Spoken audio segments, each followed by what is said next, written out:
the Daily Graphic with a picture of His Excellency Nana Addo Dankwa Akufo-Addo. The story is at page 16 of the newspaper. And it says His Excellency Nana will be traveling to 3 nations, including the United States and Ethiopia and South Africa. I don't know if it has to do with the visa sanctions imposed on us by the United States. And also the ministry disappointed by U.S. visa restrictions and lapses in lecturers' qualification exposed. National Council for Tertiary Education audit report. And then Bayport Star Assurance launch motor insurance policy. The Ghanaian Times this morning is also talking about the same U.S. visa sanctions, and the ministry saying that the sanctions are unjustified. That's also at page 16 of a newspaper. And also President traveling for 8-day working visit to South Africa, U.S. and Ethiopia is also on the front page of the Ghanaian Times newspaper. The Informer, Bloody Ayawa Suba election, Kodeo and UNDP condemn NPP violence. The Inquisitor Ayawa Suwesu litmus test, Nanes Slay Queen fumbles as EC boss resorts to lies and attack. The Herald newspaper this morning says that armed black marks militia commanders revealed. And sacked Hobson Adoye endorses assault on NDC men.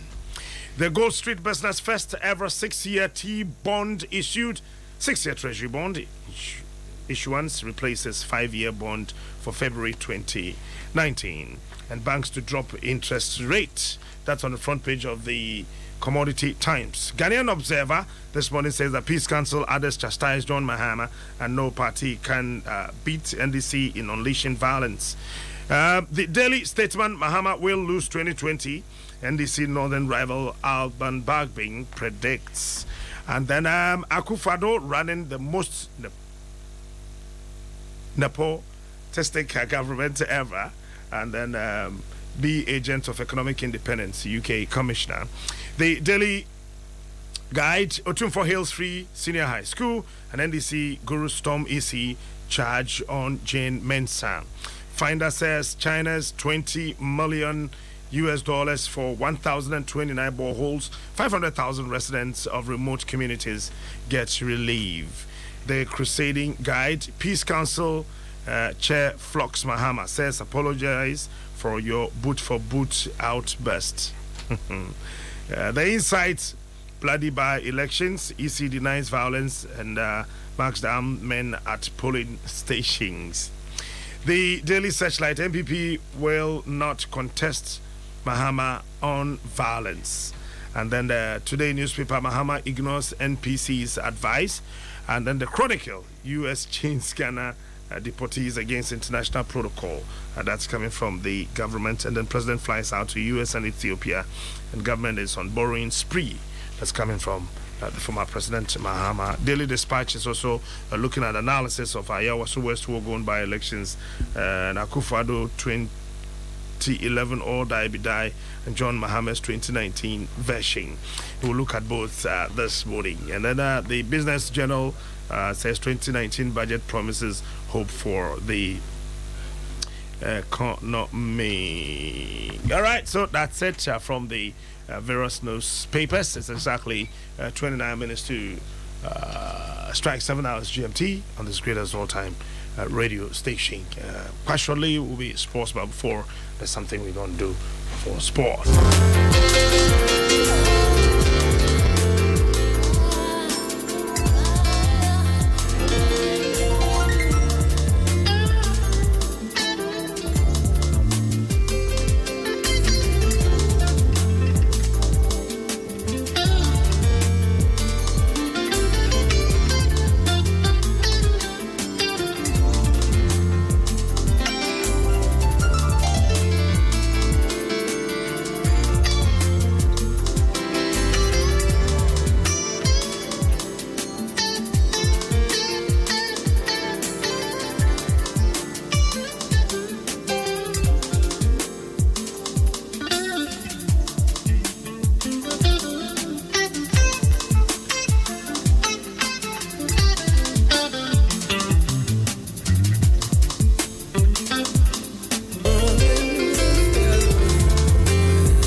106.3 Ministry of Foreign Affairs and Swatchrokrata Yedi Kambo Mania last week was US the visa sanctions Sibia to Ghana so my nipadi bi kwanya umbetimi tu kwanya free omemo ha umetimi achim say 1 MPs 2 aswafo toso miensa won aban esuma won say won ko US man nim kodi dwuma bi wa aban anam omma won kwan ma won ko we oswafo na one webusuafo mokope holidays bi kakra bi apodwa omosi e no nso de da oboa nya de ambe ma kwan ama wako no na den sem baby Ministry of Foreign Affairs krata na da hamamen kaima. So the Ministry of Foreign Affairs and Regional Integration notes would concern and disappointment the decision of the United States authorities to implement visa sanctions on Ghana for alleged lack of adequate cooperation in accepting Ghanaian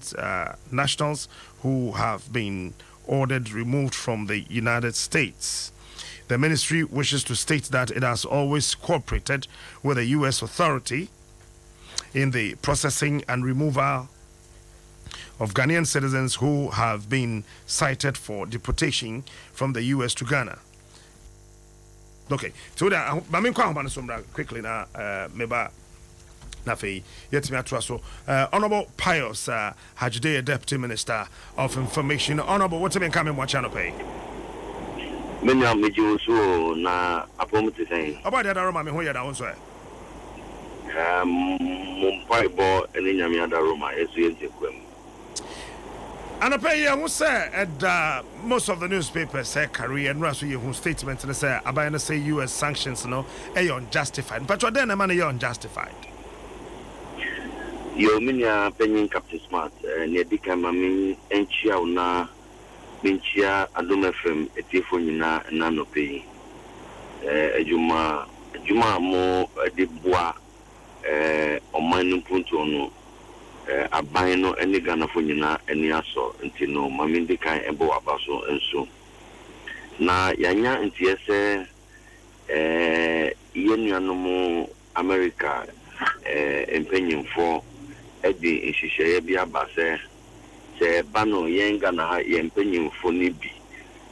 akwantuo nanka ya omotu no omudi insakaye kakra bi bemu akoye se eye asutwen ekwansu enema bi na nka omopese omo enye otokasemu no eye travel restrictions bi enye ban se yentumi ento kwan no but emi se omamiemu kakra na ishishe no eye na kakra yentiasie na yetiasie so a enye yeda ne sentine ne se bebia ye gina ye de yenim se America fo empenyimfo no de abedan ye empenyimfo a omo Washington Ghana embassy Washington se omo epese omo manipa makumako 28 inside omechi embra Ghana as of January afi busumi edikan no the 8th day of January no sana yede yenim se American for no the official notification ba se nipa 28 na omunyaya anka yensa wo mu emfree America na yenfra embra Ghana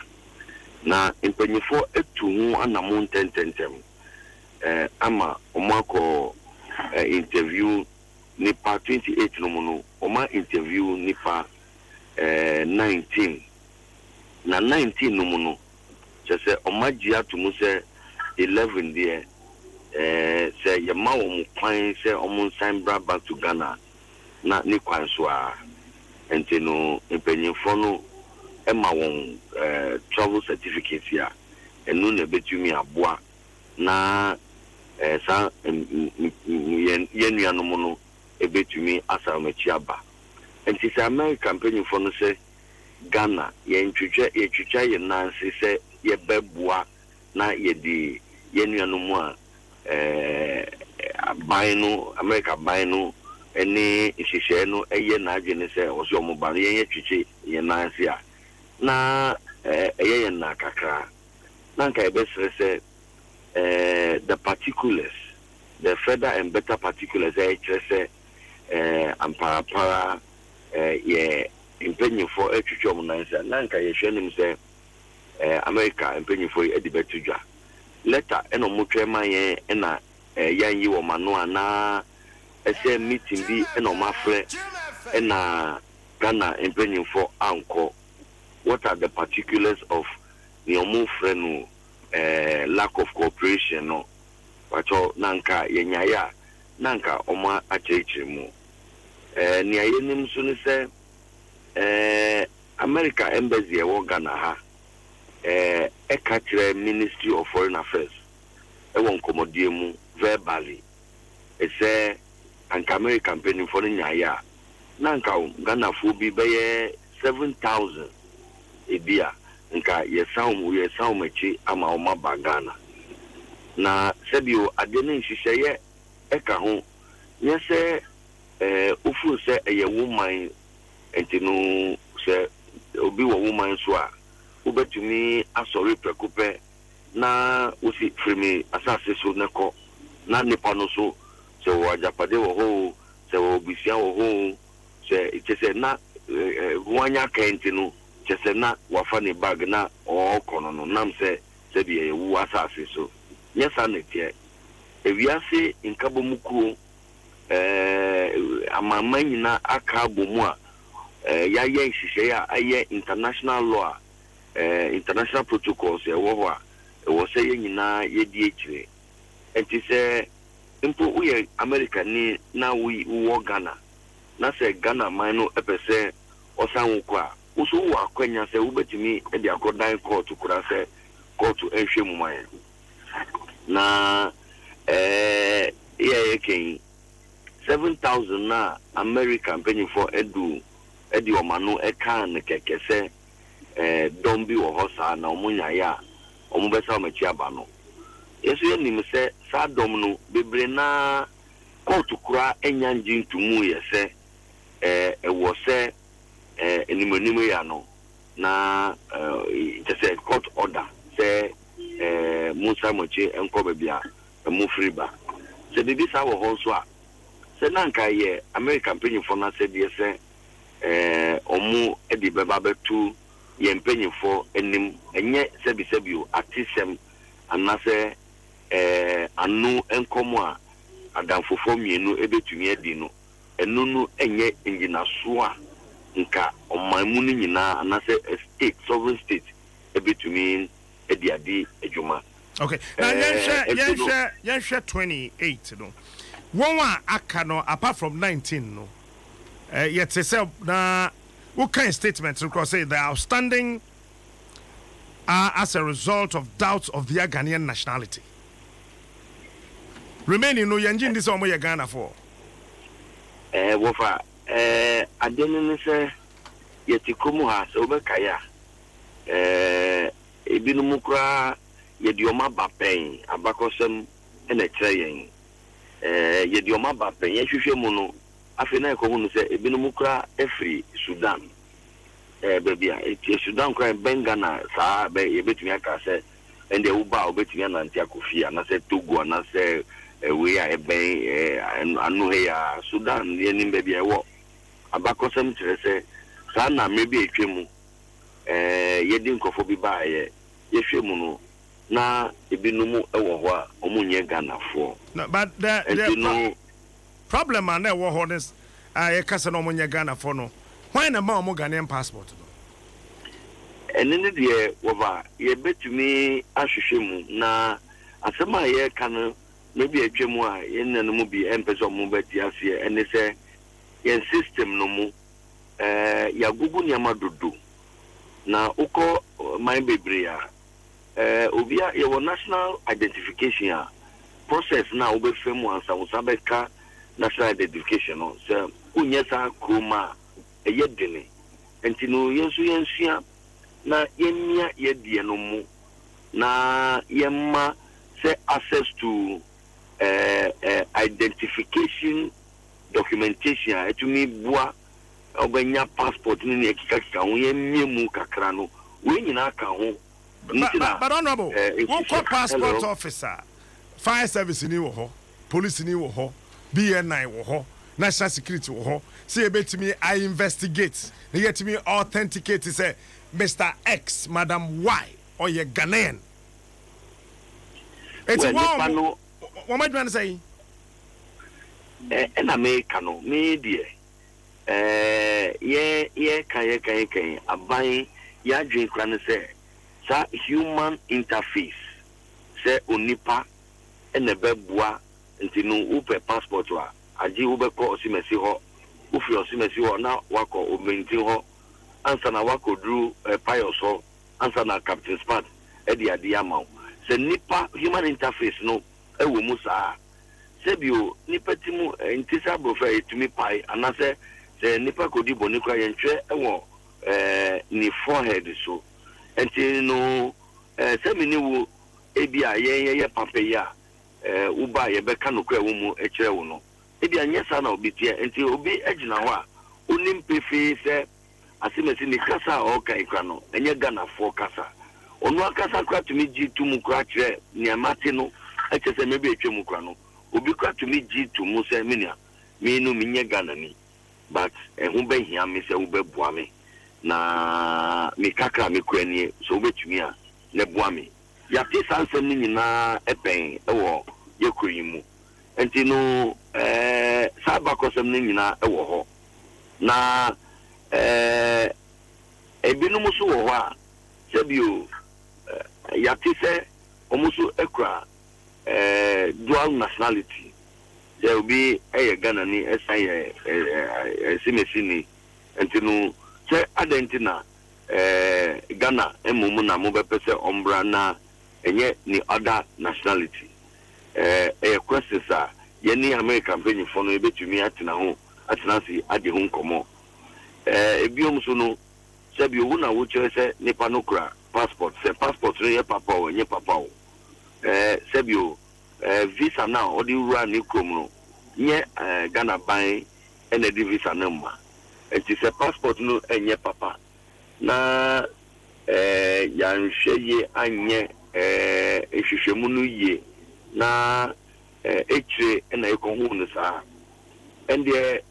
o se yemi no mamu no mi no nyina entinance nensi nkonya na di ho nkomo eye sa na tie bibinti na nhwehwe no ti sa se bi asem no ba country na nka wo fu se ne krom ma na wo pese wo yi wo mu afri ho no eye bibinti na ya ye nhwehwe se country no embe mu na onu su nye ne hwehwe mu na onu su engine tu mu se ampapara eye ne krom ma okay ansa na waji wo mu ya nye ne sa ende se wa da akoro na ya kotam nkrofo every baby se ye pamu mu na ye ti omu kasa ye hwe omu ni ye hu omu nkrata so no omu si omu ye Ghana fo nti ye di omu ba we ni sa so enye yi but ye na sase ye niama yi because nipa no the Ghana passport agi visa elko US embassy dia ko US passport na odiko US embassy no na nye fake passport say fake passport anka system no be indicate a genuine Ghana passport and odi agi UK US visa wakoduru ho ye deport na badia ye so onye Ghana ni but any time say sports for them ready so maba it's ye besa ba hobium and I will take a critical look at this issue. Thanks so much, Honorable, for your time. Your man a passport in the young simple. Sports time as well. Only God can stop us now. 106.3 FM. Jim FM 106.3.